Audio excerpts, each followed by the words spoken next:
Monsieur le Président, cher Jean-Louis Bal, Monsieur le Président de France Biomasse et Énergie, et bonjour à vous toutes et tous, professionnels de ce secteur, développeurs, équipementiers, exploitants, collectivités, élus locaux et nationaux. D'abord, merci de m'avoir attendu. C'est vrai que c'était un plaisir particulier de revenir un an après vous voir, puisque en effet, j'étais moins aguerrie, mais c'était ma première expression publique lorsque j'étais venue devant vous l'année dernière.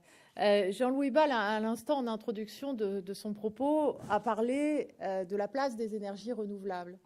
Et ce qui me frappe, puisque nous avons eu là dans le débat national sur la transition énergétique dernièrement un certain nombre d'éléments d'enquête d'opinion, où nous avons organisé aussi une journée citoyenne dans toute la France à laquelle ont participé des Français qui ne sont absolument pas des spécialistes de la politique de l'énergie, c'est à quel point ces énergies renouvelables sont plébiscitées par les Français. Il y a une envie d'énergie renouvelable parce qu'il y a une envie des Français dans cette situation actuelle qui est particulièrement sombre et difficile, en même temps d'optimisme, de se tourner vers l'avenir et d'avoir une vision de ce que sera notre avenir et de ce que vont être les innovations technologiques de demain. J'ai été frappée aussi qu'hier, lorsque Barack Obama a prononcé son discours sur le réchauffement climatique ou l'ambition, je salue ce signal positif, l'ambition qu'il a fixée et que les États-Unis atteignent l'objectif et les engagements qu'ils avaient pris à Copenhague, mais c'est déjà un progrès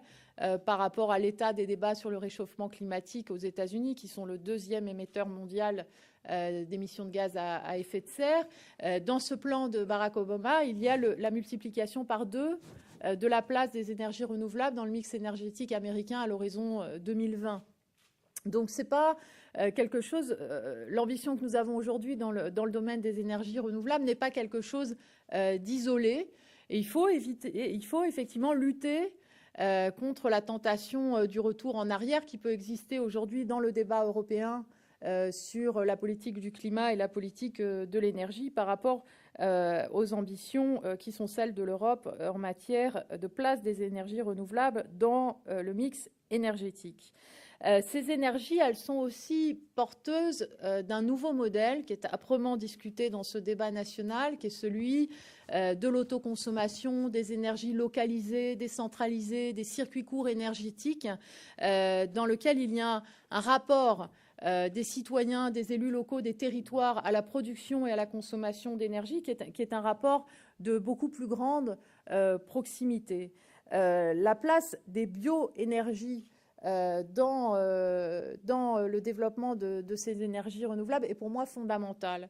J'ai déjà eu beaucoup de fois l'occasion de le dire, mais c'est vrai que quand on parle d'énergie renouvelable, l'imaginaire se focalise souvent sur l'image d'un panneau photovoltaïque ou d'une éolienne, et qu'il n'y a pas encore dans le grand public la conscience forcément de l'importance des bioénergies, alors que ça représente déjà la biomasse 50% de la production française d'énergie renouvelable. C'est la première filière d'énergie renouvelable de notre pays, avec un potentiel formidable qui est encore largement inexploité, avec ce qui est un véritable patrimoine national. Je vais y revenir sur les enjeux de structuration de la filière bois, un potentiel aussi en termes d'emplois non délocalisables, 400 à 500 000 emplois dans la filière bois en France dans son ensemble, de la sylviculture à l'industrie en passant aux services en aval. Et je suis très impressionnée là, par les calculs qui sont faits sur le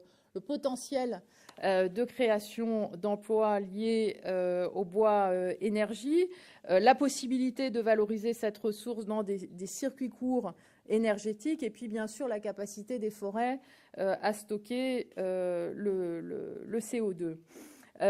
Pour revenir brièvement, parce que je voulais simplement conclure vos travaux, vous dire un peu où nous en sommes des différents sujets que vous avez abordés.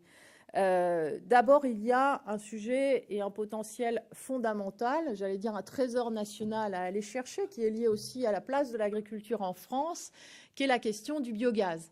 C'est la raison pour laquelle, avec Stéphane Le Foll, nous avons présenté un premier plan autonomie azote méthanisation qui vise à développer en France à l'horizon 2020 1000 méthaniseurs à la ferme, ce qui représente un investissement de 2 milliards d'euros, 2000 emplois au plus près des territoires, avec une modification de l'arrêté tarifaire qui est en cours de finalisation, et aussi les questions qui viennent d'être abordées dans les propos qui m'ont précédé sur la question des digestats. Nous sommes en train de faire ce travail qui est absolument fondamental sur les questions de réglementation. Moi, je veux, on a fait un premier pas avec le plan que nous avons présenté avec Stéphane Le Foll, mais dans le cadre du choc de simplification pour les énergies renouvelables, je suis prête à aller encore plus loin sur la question de la simplification pour la méthanisation. Et je pense que c'est très important aussi de simplifier les démarches des agriculteurs.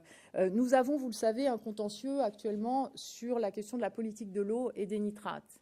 Eh bien, c'est cette question de la méthanisation, de la capacité de transformer les lisiers, les déchets agricoles aussi en énergie qui va nous aider à résoudre ce problème de nitrate et de pollution au nitrate des masses d'eau, car nous allons diminuer considérablement l'utilisation d'azote minéral. Donc nous allons lutter contre les engrais chimiques en les remplaçant par les engrais organiques, c'est-à-dire le digestat qui est produit par la méthanisation. Donc on voit bien qu'on est dans une logique de cercle vertueux à tout point de vue sur un plan environnemental, aussi bien énergétique que par rapport à la question de la politique de l'eau. Par contre, j'ai déjà eu l'occasion de le dire également, il y a dans le développement de la méthanisation aussi un enjeu de modèle par rapport au type de méthanisation que l'on veut favoriser, soit à la ferme, soit en regroupant plusieurs exploitations agricoles. Mais moi, je tiens à ce que l'énergie soit un complément de revenu pour les agriculteurs et ne devienne pas le revenu principal. Quand on est agriculteur,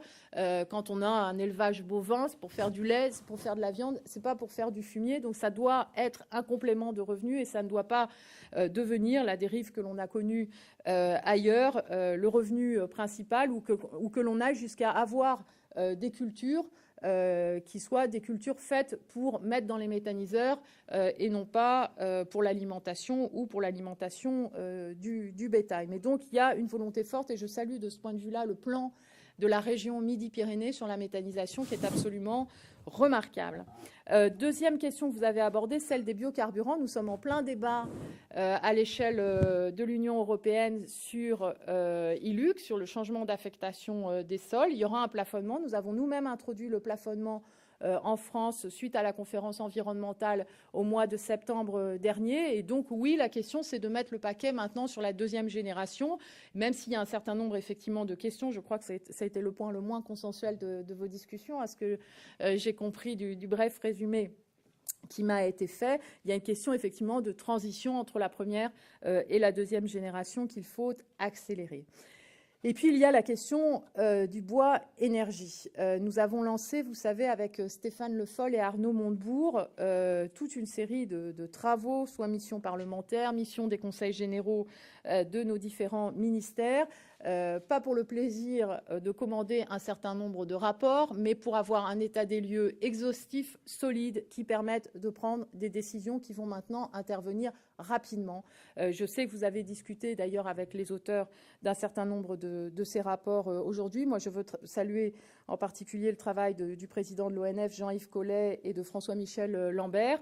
Je crois qu'on voit clairement que l'on touche à un certain nombre de limites aujourd'hui concernant l'organisation de la ressource, à des conflits d'usage, et qu'il y a vraiment la nécessité de s'inscrire dans une vision globale de la filière bois. C'est ce que Stéphane Le Foll et Arnaud Montebourg vont présenter bientôt autour d'un plan d'avenir pour la filière bois, où effectivement il y a un enjeu de relocalisation absolument considérable. Moi, je ne peux pas aller dans une seule région de France sans que l'on me dise « Madame la ministre, nos grumes sont exportées et donc on perd les emplois, on perd les sous-produits, les sous-sous-produits. » Donc quand vous allez en Bourgogne, on vous dit ça des chênes, on vous dit la même chose dans les Ardennes. C'est vrai dans toute la France. Donc on a un enjeu stratégique au développement de la filière bois aval par rapport à l'industrie du bois. Sinon, effectivement, nous perdons notre ressource va être transformée ailleurs. Les produits transformés nous reviennent et dans l'intervalle, on a perdu les emplois et on a perdu aussi une ressource valorisable qui est celle des sous-produits. De la même façon, le rapport de François-Michel Lambert montre qu'il faut absolument un schéma national de biomasse avec un pilotage de la filière, avec une logique de hiérarchisation des usages, une logique aussi de recyclage et d'économie circulaire.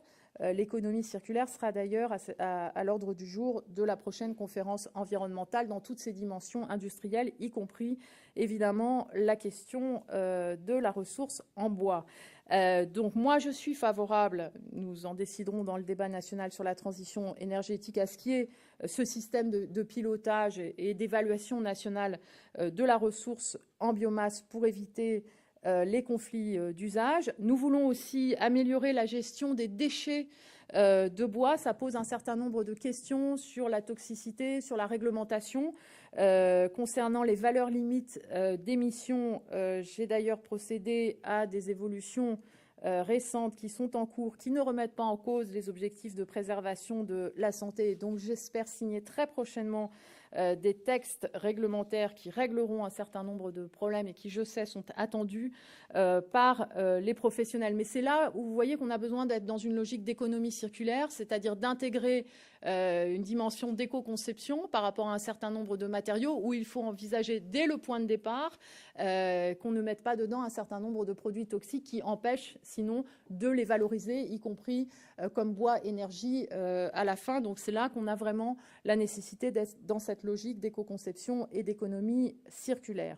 Je soutiens aussi l'idée de Stéphane Le Foll de créer un fonds stratégique pour la filière bois. Jean-Yves Collet a proposé un certain nombre de pistes de réflexion, même si nous savons tous à quel point les arbitrages budgétaires actuels sont difficiles.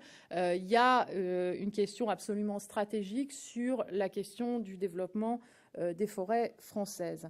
La priorité, je parlais des énergies renouvelables tout à l'heure, en général, une priorité qui s'est dessinée très fortement dans le débat national, qui n'est pas encore terminé, c'est celle de la chaleur.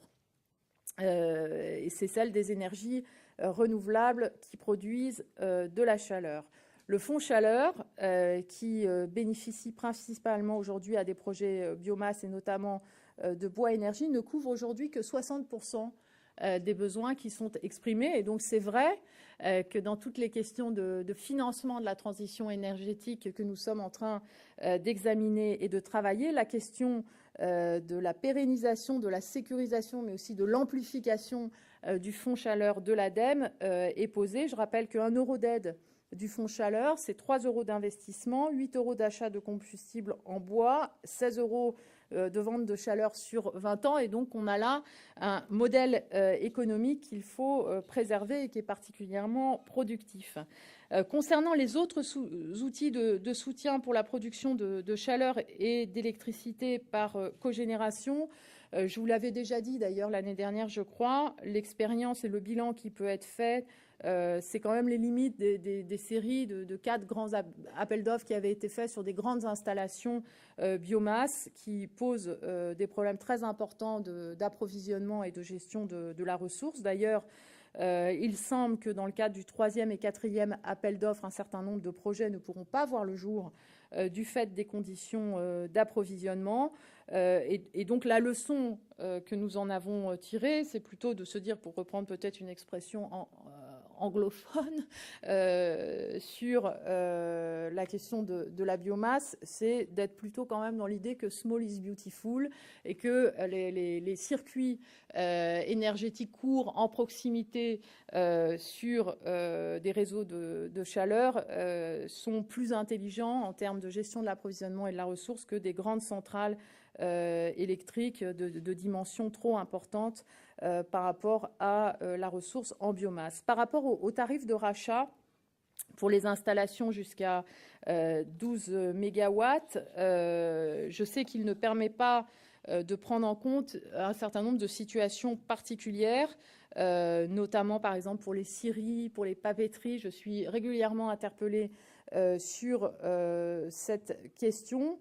Et donc, plutôt que de continuer à privilégier la voie des appels d'offres, je travaille actuellement à une refonte globale des dispositifs de soutien à la biomasse. Et donc, je vous propose d'ouvrir une concertation sur un dispositif tarifaire de soutien à la biomasse qui n'existe pas aujourd'hui et qui pourrait, je pense, avantageusement résoudre un certain nombre de situations et être plus intelligent que ces appels d'offres dont je crois aujourd'hui l'ensemble des acteurs sont revenus. Voilà ce que je voulais vous dire aujourd'hui. Merci beaucoup.